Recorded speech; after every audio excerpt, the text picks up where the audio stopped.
ప్రభు అయిన యేసు క్రీస్తు నామంలో మీ అందరికి వందనములు. హల్లెలూయా, హల్లెలూయా. పరిశుద్ధాత్మ దేవుడు ఈరోజు మనకిచ్చిన వాక్య లేఖనం ఏంటంటే ఆయన సర్వాంగ కవచమును మనం ధరించుకోవాలి. హల్లెలూయా. ఏం ధరించుకోవాలి? సర్వాంగ కవచం. సరే, ఒకసారి మనము ఎఫెసీయులకు రాసిన పత్రిక 6వ అధ్యాయము 11వ వచనం ఒకసారి తీసుకుందాము. పేజీ నంబర్ 176, కొత్త నిబంధన, 11వ వచనము. మీరు అపవాది తంత్రములను ఎదిరించుటకు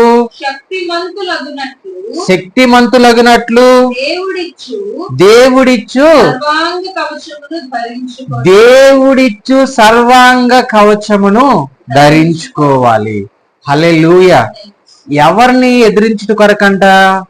అపవాది తంత్రములను ఎదిరించుట కొరకు దేవుడిచ్చిన సర్వాంగ కవచమును ధరించుకోవాలి. హల్లెలూయా. ఈ సర్వాంగ కవచము అనంటే మనం చూడండి, ఒక యుద్ధం చేసేటప్పుడు యుద్ధ రంగంలోకి అతను ఏం తీసుకెళ్తాడు? ఒక కవచం తీసుకెళ్తాడు. ఎందుకనంటే అతను రక్షించుట కొరకు యుద్ధ రంగంలోకి వెళ్ళినప్పుడు తలకి ఏం పెట్టుకుంటాడు? ఒక కిరీటం పెట్టుకుంటాడు. ఈ ముఖముకు ఏం పెట్టుకుంటాడు? ఆ ముఖం పైన ఏదైనా బాణం పడినప్పుడు కానీ కత్తి తగలకుండా జాగ్రత్తగా ఒక మాస్క్ లాంటి ధరించుకుంటాడు. చూడండి, నడుముకి ఏం కట్టుకుంటాడు అంటే బాడీ అంతా కూడా సరే ఒక బుల్లెట్ ప్రూఫ్ లాగా, ఏం జరిగిన ఒక కత్తి వచ్చి గుచ్చుకోకుండా ఎంత జాగ్రత్తగా యుద్ధ రంగంలోకి యుద్ధ వీరుడు వెళ్తాడో అదే విధంగా చూడండి, సైనికులు బార్డర్లో ఉంటారు. వాళ్ళు ఏం ధరించుకుంటారు? బుల్లెట్ ప్రూఫ్ జాకెట్ తగిలించుకుంటారు. ఎందుకనంటే అవతల వ్యక్తి ఫైర్ చేసినప్పుడు ఆ బుల్లెట్స్ బాడీలో దిగకుండా చాలా జాగ్రత్తగా ఉండు కొరకు, తన ప్రాణమును తన కాపాడుకుంటూ దేశమును కాపాడుకున్నడు కొరకు ఆయన ఏం చేస్తాడంటే ఆ బుల్లెట్ ప్రూఫ్ జాకెట్ వేసుకుంటాడు. అయితే చూడండి, ఇన్ని రకాల జాగ్రత్తలు తీసుకున్నా కూడా సరే ఏం చేస్తాడు? ఉగ్రవాది అనేవాడు ఏదో ఒక రకంగా అవతల నుంచి ఏం చేస్తాడు? షూట్ చేసేదాన్ని ప్రయత్నిస్తూ ఉంటాడు. అయితే అది కాదు కానీ ఇక్కడ ఉన్నది ఈ పరిశుద్ధమైన లేఖనాలు ఏం చెప్తూ ఉన్నాయనంటే, మీరు అపవాది తంత్రములను, అపవాది ఏం కలిగి ఉన్నాడు? తంత్రములు కలిగి ఉన్నాడు. వాడు ఎలాంటి తంత్రములు కలిగి ఉంటాడు అని అంటే చూడండి, ఏదేను వనములో దేవుని బిడ్డల దగ్గరికి ఎలాగొచ్చాడు? తంత్రములతోనే వచ్చాడు. తంత్రములతోనే ఎలాగొచ్చాడనంటే చూడండి, వాళ్ళ మనసులో ఏం పెట్టాడనంటే అనుమానం పెట్టాడు. హల్లెలూయా. అనుమానం, ఒక నెగిటివిటీని వాళ్ళ క్రియేషన్ చేశాడు. ఫస్ట్ రావటం ఏదైనా మనం లేకొచ్చి దేవుడు మీకు ఏం చెప్పాడు అని అడిగాడు. ఈ తోటలో ఉన్న పండ్లన్నీ ఏం చేయొచ్చు? మేము తినచ్చు. ఆ తోట మధ్యలో ఉందుడు, ఆ పండును మాత్రము దేవుడు మమ్మల్ని తినద్దు అన్నాడని చెప్పాడు. అయితే వాడేమన్నాడో తెలుసా? మీరు ఇది తింటే మీరు గొప్ప వాళ్ళు అయిపోతారు, దేవదూతలు అయిపోతారు, మీరు అన్నిటికన్నా, అందుకే దేవుడు ఏం చేశాడు? మిమ్మల్ని ఈ పండు తినద్దని చెప్పాడని చెప్పి అవ్వమ్మతో మాట్లాడాడు. అవ్వమ్మ ఏం చేస్తుందనంటే, అయితే ఇక్కడ వాళ్ళిద్దరిని దేవుడు ఎందుకు పెట్టాడనంటే ఏదైనా వనంలో తీసుకొని వెళ్ళి సేద్యము చేయుటకు పెట్టాడు. ఎందుకు పెట్టాడు? సేద్యము చేయుటకు. అయితే ఇక్కడ వీళ్ళిద్దరూ ఫస్ట్ వాళ్ళలో ఏమున్నదంటే దేవుని ఆత్మతో నింపబడి ఉన్నారు. వాళ్ళు దేంతో నింపబడి ఉన్నారు? దేవుని ఆత్మతో నింపబడి ఉన్నారు. వాళ్ళ దగ్గర కూడా సర్వాంగ కవచం ఉంది. హల్లెలూయా. వాళ్ళ దగ్గర కూడా ఏముంది? సర్వాంగ కవచం ఉంది. కానీ అక్కడ ఏం చేశాడంటే మనిషి మనస్తత్వమును, దేవుని వైపు ఉన్న ఆ మనస్తత్వమును ఎక్కడికి తిప్పాడు? లోకతంత్రంలోనికి తిప్పాడు. హల్లెలూయా. ఆశ అనే తంత్రంలోనికి తిప్పాడు. ఆశ అనే తంత్రము, అనుమానం అనే తంత్రము, ఇంకా కోరిక అనే తంత్రము, అనేక తంత్రములని వాడు ఏం చేశాడంటే మనిషి మనసులో పెట్టాడు. హల్లెలూయా.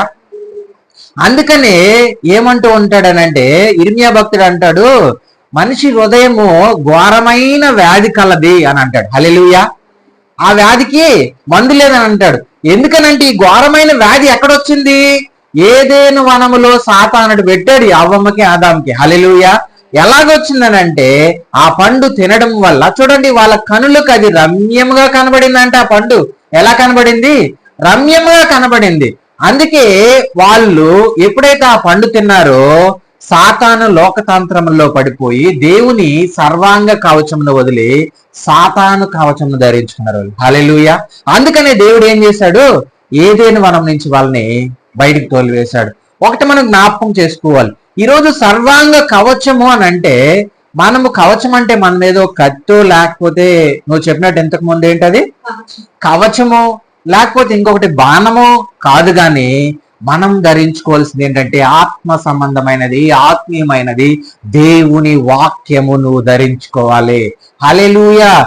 ఈ వాక్యమును ధరించుకుంటే నువ్వేమో చూడండి, ఆది యందు వాక్యముండును, వాక్యమే దేవుడై ఉండును, వాక్యం ఎక్కడుందంట, దేవుని యొద్దనుందంట. హల్లెలూయా. ఆ వాక్యంని నువ్వు ధరించుకోవాలా. దేవుడై ఉన్న వాక్యం నువ్వేం చేయాలి, ఆ వాక్యం నువ్వు ధరించుకుంటే సాతాను అంధకార దుష్ట శక్తులు నువ్వేం చేయగలుగుతావంటే జయించగలుగుతావు. ప్రతి ఒక్క తంత్రమును తీసుకొచ్చి వాడు కుటుంబంలో పెడతాడు, సంఘంలో పెడతాడు, సేవకుని మనసులో పెడతాడు. ఎందుకనంటే వాడు ఆలోచన ఏంటంటే లోక తంత్రం అని ఆశ చూపిస్తాడు. ఏదైనా వనములో అవ్వమ్మకి ఆదాముకు చూపించిన ఆశని నీ దగ్గరికి నా దగ్గరికి కూడా తీసుకొస్తాడు. ఎందుకనంటే నువ్వు ఇప్పుడు యేసుక్రీస్తు రక్తంలో కడగబడి యేసుక్రీస్తు నామములో బాప్తీసం పొంది యేసుక్రీస్తే నిజమైన రక్షకుడని నువ్వు తెలుసుకొని ఈ రోజు ఆయన నామములో నువ్వు ముందుకు వెళ్తూ ఉన్నప్పుడు ఎలాగుండాలంటే బలమైన సాధనము లాగుండాలి. హల్లెలూయా. బలమైన ఆయుధము లాగుండాలి. నువ్వు బలమైన ఆయుధం ఏం చేస్తుందో తెలుసా, ఒకవేళ ఆ గుణపముతో మనం గుచ్చినప్పుడు అది ఒకవేళ బెండుగా ఉన్నింది అనుకో, అవతల వాడికి లోపలికి దిగుతుందా, దిగదు. ఎలాగుండాలి ఆ గుణపము, షార్ప్ గా ఉండాలి. హల్లెలూయా. నీ దగ్గర ఉన్న ఈ కవచము కూడా రెండు వైపులు పదును కలిగి ఉండాలి. హల్లెలూయా. మన దగ్గర ఉన్న ఈ కవచం ఏంటో తెలుసా, సర్వాంగ కవచము. హల్లెలూయా. ఏ కవచం ఇది, సర్వాంగ కవచము. ఈ కవచము నీకేం చేస్తుందో తెలుసా, శత్రువు నుంచి నిన్ను విడిపిస్తుంది. హల్లెలూయా. సాతాను కృతంత్రముల దగ్గర నుంచి నిన్ను రక్షిస్తుంది. నువ్వు బాధల్లో ఉన్నప్పుడు ఇది నెమ్మదినిస్తుంది. నువ్వు చీకట్లో ఉన్నప్పుడు ఈ కవచం నీకు వెలుగునిస్తుంది. హల్లెలూయా. ఇది అంత గొప్ప కవచం అన్నమాట. నువ్వెక్కడికి వెళ్ళినా కూడా సరే ఈ కవచము నిన్ను వెంబడిస్తూ ఉంటది. ఎందుకంటే అది నీలో ఉంది. ఆ నీలో ఉన్న ఆ కవచము అది ఎప్పుడు కూడా బలహీనము కాకుండా చూసుకోవాలి. ఒకవేళ నువ్వు బలహీనుడవైనావు అనుకో, సాతాను కుతంత్రముల్లో సాతాను పెట్టే తంత్రములు, హల్లెలూయా. చూడండి వాడి తంత్రములు ఎలాగుంటాయనంటే, ఒక తాడికి ముడేస్తాం కదా, ముళ్ళుగా ఉంటుందా, ఆ ముడి ఎలాగుంటుందో అంతకన్నా భయంకరంగా వాడి తంత్రములు ఒక మేకులు లాగా గుచ్చబడినట్టుగా ఉంటాయంట. వీటన్నిటినీ మనం ఎదిరించాలనంటే దేవుడు ఇచ్చిన సర్వాంగ కవచమును నువ్వు ధరించుకోవాలి. ఏం చేయాలనంటే అది సమయమందును అసమయమందును ఏ టైంలోనైనా అది ఎక్కడ ఉండాలి, నీ దగ్గర ఉండాలి. ఇప్పుడు చూడండి, యుద్ధంలోకి వెళ్ళినప్పుడు అతని దగ్గర కత్తి లేదంటే అవతల వాడు ఏం చేస్తాడు, ఆ కవచం లేకపోతే డైరెక్ట్ గా వచ్చి అటాక్ చేస్తాడు, పొడిచి వేస్తాడు, తన ప్రాణం ఏమవుతుంది, పోతుంది. అయితే ఈ కవచము నువ్వు ధరించుకోవాలనంటే, ఈ సర్వాంగ కవచము నీకు రావాలనంటే అది ఉచితంగా నీకు రాలేదు. పరలోకం నుంచి తన కుమారుని లోకానికి వచ్చి ఆయన మరణించి తిరిగి లేస్తే కానీ ఈ సర్వాంగ కవచము నువ్వు ఈరోజు ధరించుకోలేకపోతూ ఉన్నావు. ఆ రక్తము చిందిస్తే గాని, ఆయన మరణిస్తే గాని, ఆయన తిరిగి లేస్తే గాని నీకు ఈరోజు ఈ సర్వాంగ కవచము రాలేదు. ఇప్పుడు చూడండి, ఒకవేళ ఒక రాజు మరణించాడు అనుకోండి, తన కుమారుడికి ఏమొస్తుంది, ఆ కవచం ఆయనకు వస్తుంది. ఎందుకనంటే వారసత్వం అది. అయితే ఇక్కడ ఈ సృష్టికే వారసుడైన నజరేయుడైన యేసుక్రీస్తు ప్రభు వారు మరణిస్తే తిరిగి లేస్తే కానీ ఈరోజు సర్వాంగ కవచం నీ దగ్గరికి రాలేదు. ఆయన రక్తంలో కడగబడితే ఆయన నామములో నువ్వు రక్షణ పొందావు కాబట్టి ఈరోజు ఈ సర్వాంగ కవచము వచ్చింది. అయితే ఒకవేళ ఇంతవరకు నువ్వు ఈ సర్వాంగ కవచం అంటే ఏంటో నీకు తెలియలేదు, అసలు ఈ వాక్యం ఏంటో నీకు అర్థం కాలేదేమో, ఈరోజు దేవుడు నీతో డైరెక్ట్ గా మాట్లాడుతుంది. ఏంటంటే దేవుడు అంటూ ఉన్నాడు, నేను నీకు కవచమునిస్తాను, ఈ సర్వాంగ కవచమును నువ్వు కూడా ధరించుకో నా కుమారుడా, నా కుమార్తె. ఇది నిన్ను ఏం చేస్తుందో తెలుసా, పాపం నుంచి ప్రత్యేకపరుస్తుంది, లోకం నుంచి ప్రత్యేకపరుస్తుంది, చీకట్లో నుంచి వెలుగులోనికి నడిపిస్తుంది. ఇది తంత్రములను జయించగలిగిన కవచము. హల్లెలూయా. ఇది ఏ కవచం, ఇది తంత్రములు అంటే ఏంటో తెలుసా.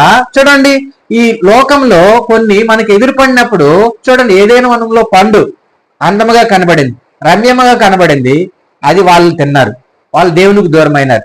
ఈరోజు దేవునికి దగ్గరగా ఉన్న నువ్వు నీకు ఒక తంత్రం కనబడుతుంది. చూడండి, కొంతమందికి ఏదో ఒక బంగారం అంటే ఆశ, అదొక తంత్రం, నీలో ఉన్న వీక్నెస్ అన్నమాట. అది దాని మీదకి దేవుడు చూపిస్తాడు.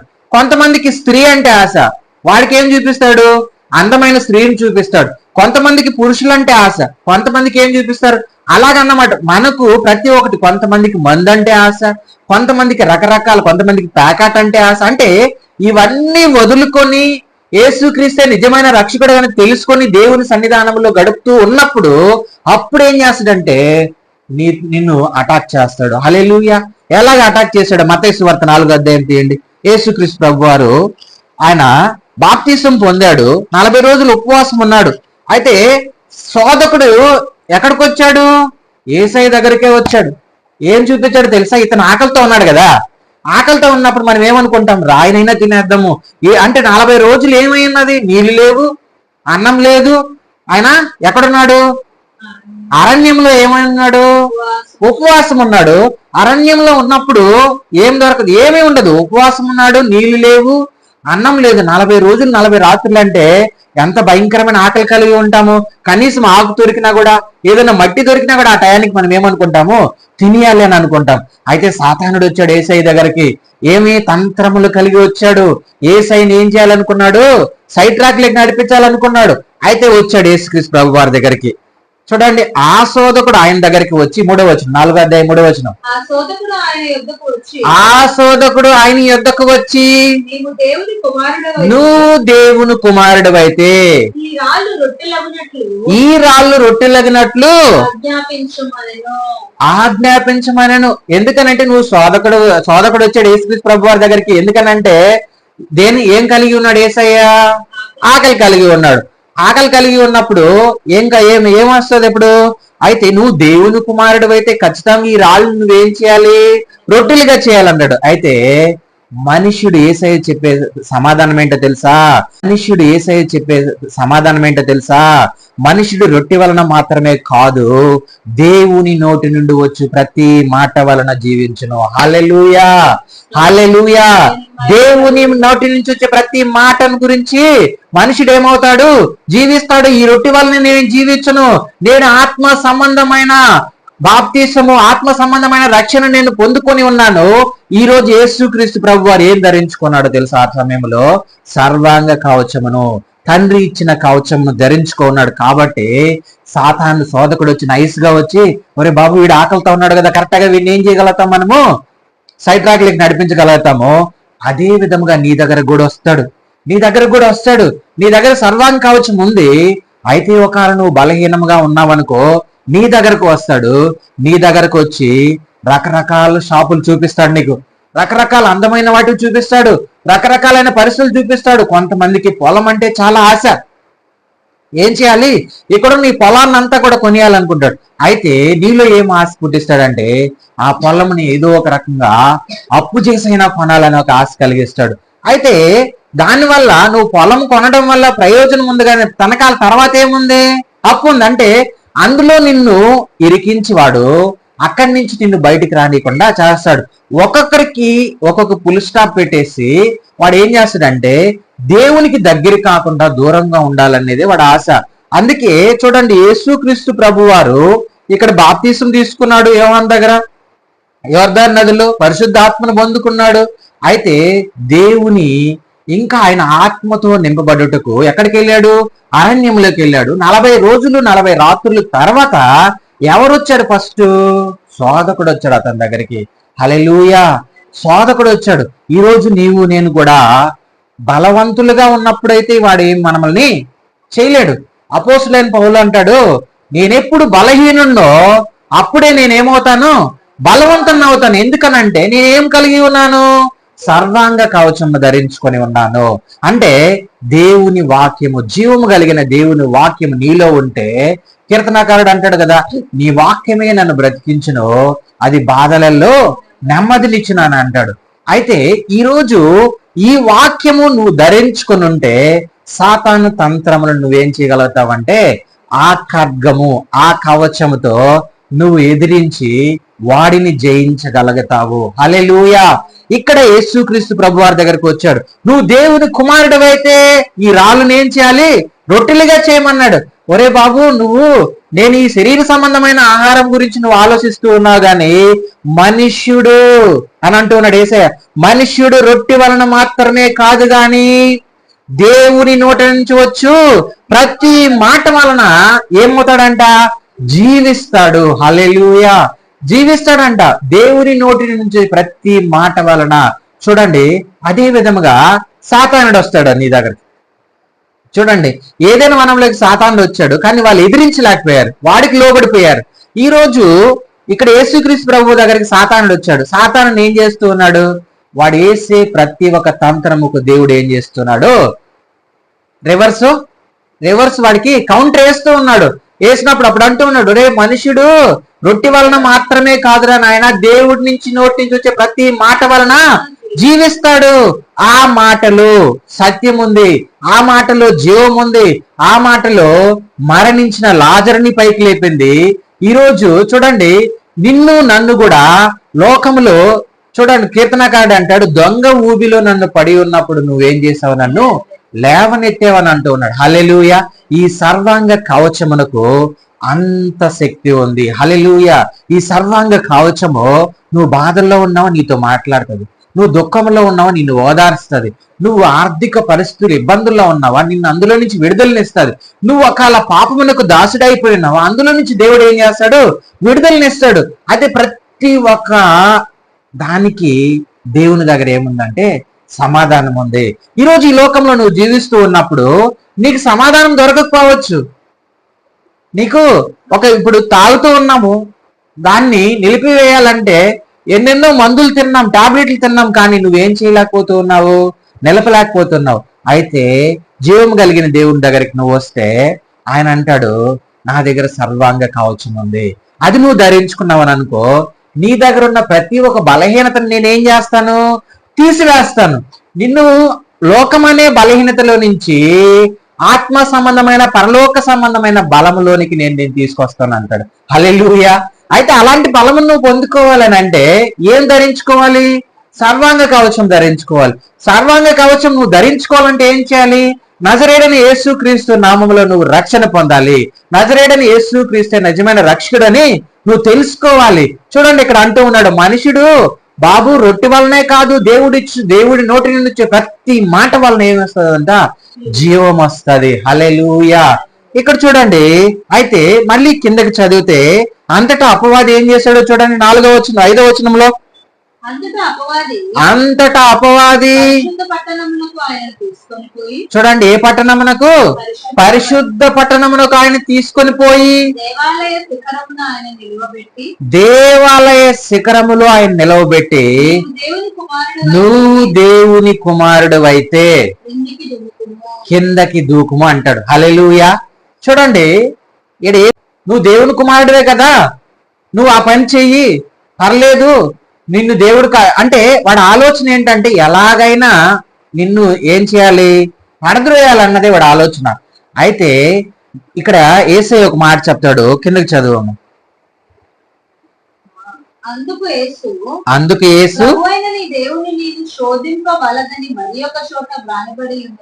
ప్రభువైన దేవునిని ఏం చేయకూడదు? శోధింపకూడదు. నువ్వెందుకురా బాబు శోధిస్తూ ఉన్నావు? నేను ఏ కవచం ధరించుకొని ఉన్నాను? సర్వాంగ కవచమును నేను ధరించుకొని ఉన్నాను. దేవుని ఆత్మతో ఆయన నింపబడి ఉన్నాడు. 40 రోజులు ఉపవాసం ఉండి 40 రాత్రింబొగులుంటే దేవుడు డైరెక్ట్ గా ఆయన ఏం చేస్తాడు? మాట్లాడుతూ ఉంటాడు. ఎందుకనంటే ఆయన ఆ ఆత్మను ఆయన పొందుకొని ఉన్నాడు, ఆ కవచం ఆయన ధరించుకొని ఉన్నాడు. కాబట్టి ప్రతి ఒక్క తంత్రమునకు రివర్స్ కౌంటర్ వేస్తూ ఉన్నాడు యేసుక్రీస్తు ప్రభు వారు. ప్రభు అయిన నీ దేవుని నువ్వు శోధింపునేలా అని చెప్పి మరి ఒక దగ్గర రాయబడి ఉన్నది. నువ్వెందుకురా సాతాను నా దగ్గరకు వచ్చి నువ్వు చెప్తూ ఉన్నావు అని చెప్పి యేసుక్రీస్తు ప్రభు వారు వాడికి రివర్స్ సమాధానం ఇస్తూ ఉన్నాడు. అయితే ఈరోజు నువ్వు కూడా ఇదే అంటూ ఉన్నాడు అపోస్తలుడైన పౌలు ఎఫెసీయులకు రాసిన పత్రికలో, నువ్వు సాతాను తంత్రములను ఎదిరించుట కొరకు నువ్వేం చేయాలి? శక్తిమంతుడగునట్లు.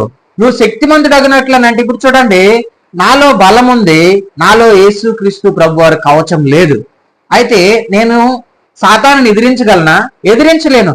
నా బలము, నాలో ఉన్న జ్ఞానము, నాలో ఉన్న వివేకము దేవుని నీతిని నెరవేర్చలేదు. హల్లెలూయా. చూడండి, ఒక చిన్న విషయం చెప్తాను. బలం అనే విషయానికి దావీదు ఎంతున్నాడు? ఇంతే ఉన్నాడు. గొలియాతు ఎంతున్నాడు? 6.5 అడుగులు ఉన్నాడు. కానీ సౌలు ఏం చేస్తూ ఉన్నాడు? ఎప్పుడు సాయంత్రం అయిపోతే యుద్ధం ఆపేస్తుందా, ఇక్కడ మనం ప్రాణం తప్పించుకుందాం, ఇతని దగ్గర నుంచి మనం తప్పించుకుందాం అనే ఆలోచనలోనే ఉన్నాడు. అయితే ఇక్కడ దావీదు అంటాడు, ఆ సున్నత లేని ఫిలిష్తీయుడు వాడు ఎంతటి వాడు, నాలో ఎవరున్నారు? జీవము కలిగిన దేవుడు నా పక్షమునుండగా నన్నెవరు ఎదిరించేది, నన్నెవరు ఓడించేది అని అంటాడు. అయితే చూడండి, యుద్ధరంగంలోకి వెళ్ళినప్పుడు ఆయన ఏమి ధరించుకోడు. ఆయనకు తెలిసిన 4-5 రాళ్ళు తీసుకుని వెళ్ళి ఆయన ఏం చేస్తాడు? ఆ రాయితో కొట్టడము, ఆయన చనిపోతాడు. అయితే ఇంట్లో ఉన్న బలం కాదు, అది దేవుడిచ్చిన బలం దావీదుకి. హల్లెలూయా. దేవుడిచ్చిన బలం అది. ఆ దేవుడిచ్చిన బలము, ఆ బలమే ఈ రోజు నీకు సర్వాంగ కవచముగా ఉన్నది. హల్లెలూయా. చూడండి, యేసు క్రీస్తుని మనం ఏం చేయాలంట? ప్రతిష్ఠించుకోవాలి. యేసు క్రీస్తుని మనం ఏం చేయాలంట? ధరించుకోవాలి. యేసు క్రీస్తు అనంటే ఆయనే వాక్యమై ఉన్నాడు, ఆయనే శరీరధారి, కృపా సత్య సంపూర్ణుడుగా మన మధ్యకి వచ్చినాడు. ఈ రోజు ఆయన ఏమై ఉన్నాడంటే మనకు సర్వాంగ కవచముగా ఉన్నాడు. హల్లెలూయా. చూడండి, ఇక్కడ చెప్తూ ఉన్నాడు సోదరుడు, ప్రభువైన నీవు దేవుని నువ్వు శోధించుటకు ఎందుకు శోధిస్తూ ఉన్నావని అంటాడు. అయితే మరి ఇంకొక మాట అంటాడు 8వ వచనంలో, చదవండి. మరియు మరలా అపవాది మిగులు ఎత్తైన, ఒక కొండ మీదకి ఆయనను తోడుకొని పోయి, చూడండి, ఇంతకుముందు శిఖరముకు కొంచెం ఎత్తైన దాని దగ్గర తీసుకెళ్లాడు, ఇప్పుడు ఇంకా ఎత్తైన దగ్గరికి తీసుకెళ్తూ ఉన్నాడు. ఆయన తోడుకొని పోయి ఈ లోక రాజ్యములన్నిటినీ, చూడండి ఎలాంటి ఆశ పెట్టాడు అంటే, ఈ లోక రాజ్యములన్నిటినీ నీకేం చేస్తాను? మహిమను, వాటి మహిమను ఆయనకు చూపి, ఆయనకు చూపించాడు. ఇక్కడ లోక రాజ్యముల్లో కూడా ఏముంది? మహిమ ఉంది. అంటే మహిమ ఏంటిది?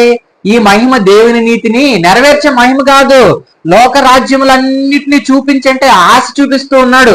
ఒకవేళ యేసుక్రీస్తు ప్రభు వారు ఇందులో ఏదైనా ఆశ కలిగి, ఓహో ఈ రాజ్యం నాకు చాలు, ఈ లోక రాజ్యములన్నీ అంటే, ఇప్పుడు సాతానుడు చెప్పిన మాట విన్నాడు అనుకో, సాతానుడు ఏం చేస్తాడంట? లోక రాజ్యములన్నిటినీ మహిమనిస్తాడంట.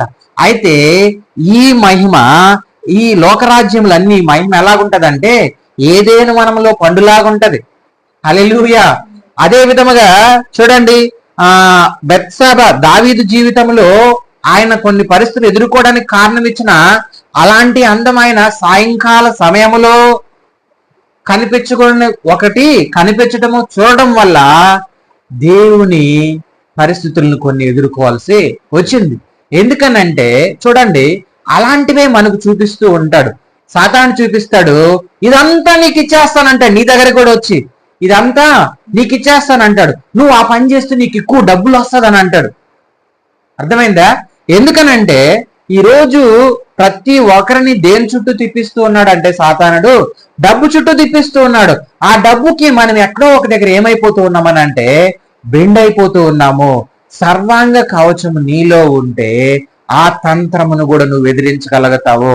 హల్లెలూయా. చూడండి, సకల సౌకర్యాలు ఎవరి దగ్గర ఉన్నాయి? ఆయన దగ్గర ఉన్నాయి. దేవుని దగ్గర ఉన్నాయి, సమృద్ధిగా ఉన్నాయి ఆయన దగ్గర. అయితే నువ్వు ఆయన దగ్గర నుంచి నువ్వు పొందుకోవాలని అంటే, ఆ సర్వాంగ కవచము, ఆ బలమైన దానిని నువ్వు ధరించుకోవాలి. శక్తిమంతుడగినట్లు. శత్రువు వస్తాడు, నువ్వు వాక్యం చెప్తూ ఉంటావు, ఎవరో ఒకరు వచ్చి బెల్లు కొడతారు.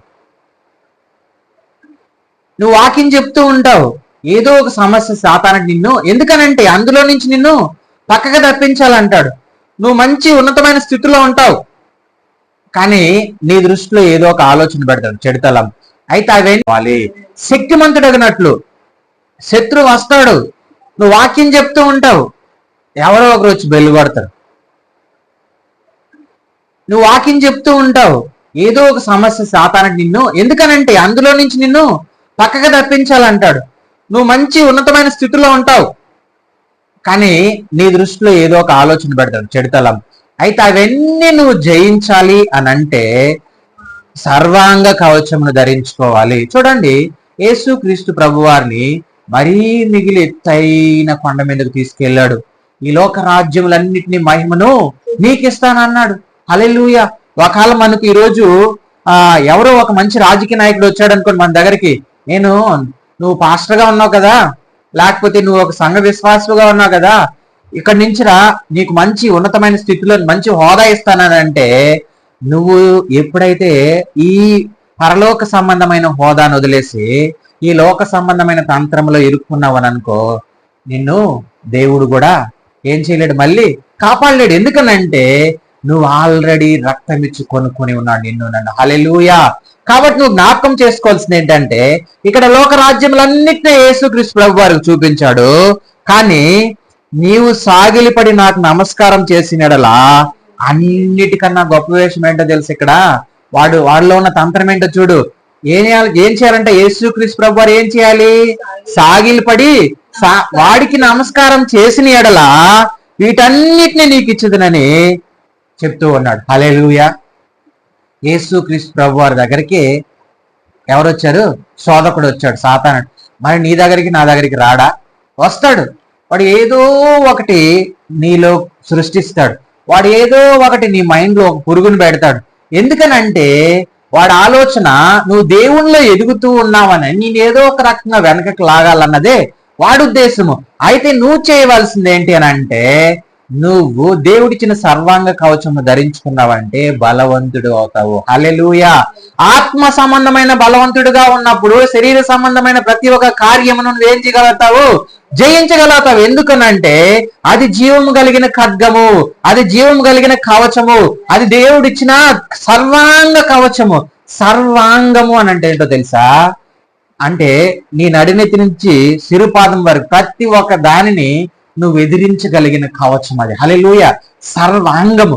ఈ సృష్టి మొత్తానికి అది ఒకే ఒక కవచము. అంటే చూడండి, ఆ కవచము ఏం చేస్తుందంటే నీకు ఆనందాన్ని ఇస్తుంది, సంతోషాన్ని ఇస్తుంది, నీలో ఉన్న దుఃఖమును తీసివేస్తుంది, అపవాది తంత్రములను ఎదిరిస్తుంది. నువ్వు శ్రమ పడినప్పుడు, నువ్వు బాధల్లో ఉన్నప్పుడు, నువ్వు దుఃఖంలో ఉన్నప్పుడు ప్రతి ఒక్క కీడు నుంచి దేవుడు నిన్ను ఏం చేస్తుంది అంటే ఆ కవచము తప్పిస్తుంది. ఇప్పుడు ఒక సావుకుడు, ఒక సువార్థికుడు ఎక్కడికైనా వెళ్ళాడు అనుకోండి, ఆయన బలవంతుడుగా ఉన్నప్పుడు ఆ ప్రాంతంలో ఏం చేయగలుగుతాడు?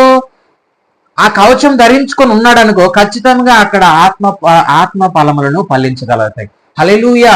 ఒకవేళ అందులో బలహీనం ఉన్నదనుకో, అప్పుడు అక్కడ ఆ కార్యము జరగదు. ఇక్కడ లోకరాజ్యములన్నిటినీ యేసుక్రీస్తు ప్రభు వారు చూపించాడు. అన్నిటికన్నా సాతానుడి ఆలోచన చూడు. నువ్వు నాకు మొక్కితే, నువ్వు నాకు నమస్కరిస్తే ఖచ్చితంగా నీకేమిస్తాను? ఈ లోక రాజ్యములు మహిమనిస్తాను అన్నాడు. అప్పుడు యేసయ్య చెప్పిన మాట ఏంటో తెలుసా? యేసు అనితో, సాతాను పొమ్ము, ప్రభు అయిన నీ దేవునికి మొక్కము, ఆయనని మాత్రమే నువ్వు సేవించాలి. హల్లెలూయా. ఈయన సాతానుడికి కూడా ఏం చెప్పేస్తాడు డైరెక్ట్ గా? నువ్వు కూడా సర్వాంగ కవచం ఒక రోజుకి ధరించాల్సిందే. నువ్వు కూడా సర్వాంగ కవచం ఒక రోజు నువ్వు ఆయన్ని సేవించు, ఆయనకి వెళ్ళము. ఈ సృష్టి మొత్తము నజరేయుడైన యేసుక్రీస్తు ప్రభు వారికి మనము ఆయన్ని సేవించాలి, ఆయనకి మొక్కాలి, ఆయనలో బలవంతులుగా ఉండాలి. ఆయన్ని ధరించుకొని ఉంటే ఖచ్చితంగా మనం యేసుక్రీస్తు ప్రభు వారు ఎదిరించినట్టుగా మనము కూడా సాతానుని ఎదిరించగలుగుతాం. ఈరోజు ఎన్నెన్నో ఆశలు చూపిస్తాడు మనకు. కార్లు చూపిస్తాడు, బంగ్లాలు చూపిస్తాడు, ఆస్తులు చూపిస్తాడు, అంతస్తులు చూపిస్తాడు, అందమైన ఒక అమ్మాయిని చూపిస్తాడు, లేకపోతే అందమైన అబ్బాయిని చూపిస్తాడు, రకరకాల వ్యసనాలని మనకు చూపిస్తూ ఉంటాడు. వీటన్నిటిలో మనం పడిపోకుండా ఉండాలనంటే దేవుడిచ్చిన మనము సర్వాంగ కవచమును ధరించుకోవాలి.